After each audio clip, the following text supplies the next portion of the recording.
Bonjour à tous, bienvenue sur Sensation. Je reçois aujourd'hui Marina Bellé, adjointe de direction de la résidence La Charentonne pour l'ADPI 27. Bonjour. Bonjour. Alors qu'est-ce que l'association des amis et parents d'enfants en situation de handicap et depuis combien de temps l'association existe-t-elle dans le département?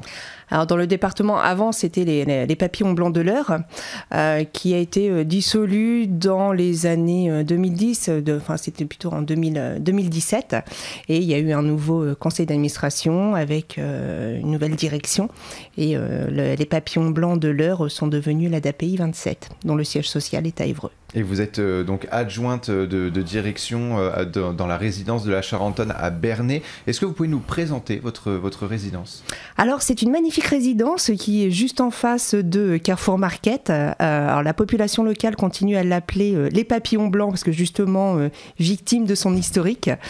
Mais non, on est vraiment résidence de la Charentonne. Foyer d'hébergement pour personnes en situation de handicap. Donc on a 60 personnes qui ont tous une déficience intellectuelle légère, avec ou sans trouble associé, mais voilà, déficience intellectuelle légère. Ils travaillent tous en ESAT. Établissement de services d'accompagnement au travail. Ils travaillent tous en ESAT, donc soit l'ESAT de l'ADPI 27, soit l'ESAT de l'ADAPT. Et voilà, ils ont tous, on est là pour gérer leur quotidien, enfin les accompagner à gérer leur quotidien, à les accompagner vers un peu plus d'autonomie. Comme je dis toujours, quand il y a quelqu'un qui arrive, qui est admis au sein de la résidence, mon objectif c'est de le voir partir. C'est d'évoluer, de grandir, de nous montrer qu'il est capable, le pousser en conséquence pour le voir partir et tout en sécurisant quand même les arrières pour pas qu'il se mette lui-même en danger et parce que la population n'est pas encore complètement prête non plus à accepter les personnes. Justement, en parlant d'autonomie, vous accompagnez Oui. à l'habitat. Alors quel est l'objectif de ce dispositif? Qui vivent comme tout le monde. Enfin, je veux dire, aujourd'hui, les résidences dans lesquelles on enfermait les fous, c'est complètement désuet. Aujourd'hui, tout le monde a le droit de vivre comme monsieur et madame tout le monde. Tout le monde a le droit d'être différent. Tout le monde a le droit d'accepter ses différences. Et il faut que la population, justement, continue à accepter ses différences.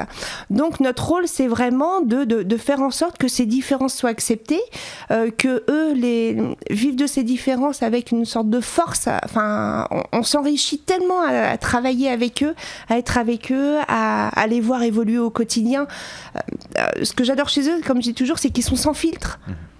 Ils aiment ou ils n'aiment pas, et ils l'expriment. Vous voyez beaucoup de personnes, vous, dans votre quotidien, qui expriment clairement et honnêtement ce qu'ils pensent. Donc en fait, c'est plus simple de vivre avec eux, parce qu'au moins c'est cash. Voilà. Et vous dites sur votre site que l'ADPI agit pour une société solidaire et inclusive.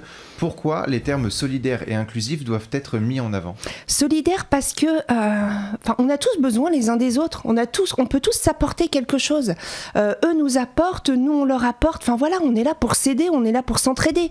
On n'est pas là pour faire à la place d'eux. Tout ça, oui, c'est la solidarité. La solidarité, elle se retrouve au niveau du handicap, qu'il soit intellectuel, qu'il soit mental, qu'il soit physique. N'importe qui peut nous apprendre. Il faut rester humble. On n'a pas tous le savoir, on n'a pas tous tout ça. Enfin, on peut tous s'apprendre, on peut tous s'enrichir à être les uns avec les autres.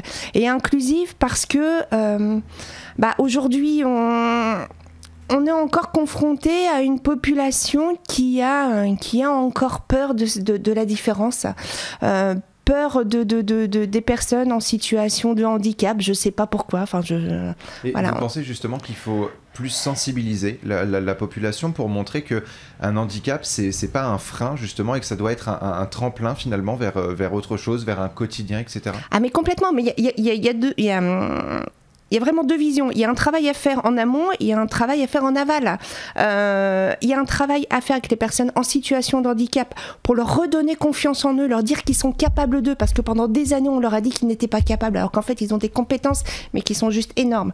C'est vraiment leur donner confiance en eux pour qu'ils puissent avancer et en même temps montrer à la population qu'ils sont capables d'eux. Et quand ces deux phénomènes vont se réunir, et ben là on arrivera à l'inclusion. On n'y est pas encore, ça va prendre encore des années. C'est un rapport de confiance, et le rapport de confiance, on sait bien que c'est toujours assez long à se mettre en place, mais on va y arriver. Et quand on a un proche justement en situation de handicap, on peut parfois se sentir un peu seul. Il faut aussi montrer à ses proches qu'ils ne sont pas seuls, qu'ils peuvent être accompagnés, qu'ils peuvent être écoutés. Oui, alors c'est vrai que le handicap, la déficience intellectuelle, c'est quand même encore un peu tabou. Bon, aujourd'hui, il y a quand même des réseaux sociaux, il y a quand même beaucoup d'associations qui œuvrent justement pour éviter la solitude, cette espèce de mise en marge. Mais il faut déjà aussi que les familles acceptent et fassent le deuil de l'enfant parfait.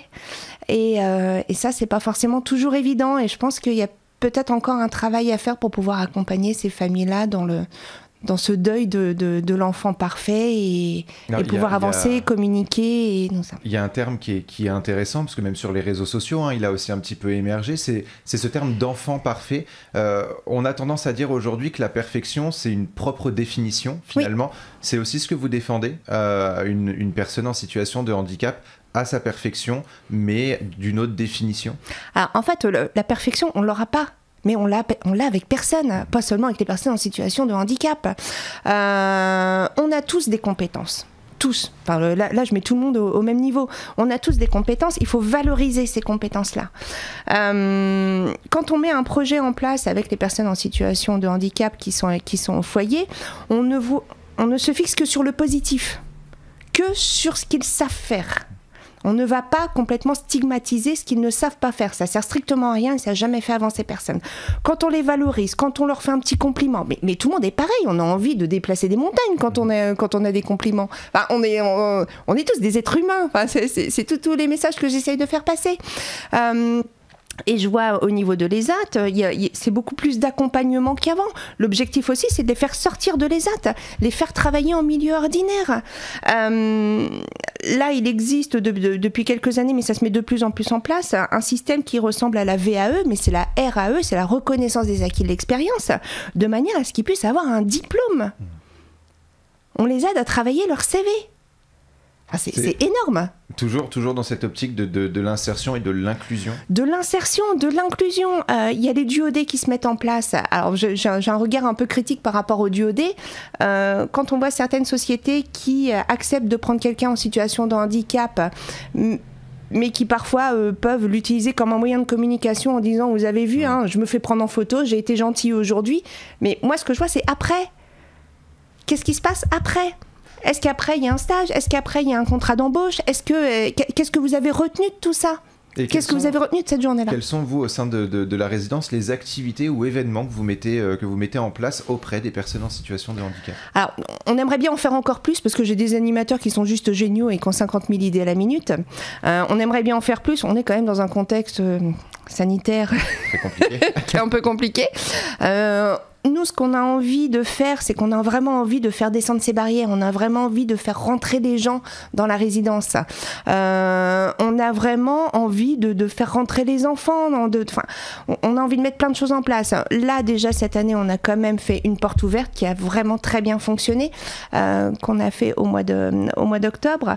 Après, fin octobre, on a fait une ouverture des portes aussi dans le cadre d'Halloween, où il y a des parents avec des enfants qui sont venus faire des ateliers pour venir chercher des bonbons et qu'on fait des décorations de boîtes avec les personnes qui sont au foyer. On a essayé de mettre quelque chose en place là par rapport à Noël. On voulait faire Noël comme Lyon en lumière au foyer, à la résidence, mais voilà, contexte Covid, tout le monde a un peu peur, on n'a pas envie de mettre non plus les gens en difficulté ni quoi que ce soit, mais voilà, cette idée-là, elle peut être pour l'année prochaine. Que ça reprendra. Pour les 30 dernières secondes qui nous restent, est-ce que vous estimez qu'il y a aujourd'hui assez de dispositifs tournés vers les personnes en situation de handicap, ou est-ce qu'il y a des efforts encore à faire ? Il y a encore des efforts à faire, rien n'est jamais acquis. Rien n'est jamais acquis. Je dis que c'est la théorie du petit poussé. La théorie du petit poussé, c'est une petite pierre, une petite pierre, une petite pierre. On sème. Après, il y a des graines qui viennent des arbres. Voilà, on sème un peu partout et puis on va y arriver. Ça prendra encore des années. Pour faire un grand édifice. Merci beaucoup, tout à fait. Bellé, d'avoir été avec nous sur Sensation. Je rappelle que vous êtes adjointe de direction de la résidence de la Charentonne à Bernay pour ADPI 27, pardon. Et pour plus d'informations, on peut se rendre sur le site adapi27.fr. Et pour revoir ou réécouter cette émission, rendez-vous sur notre site et application Radio Sensation.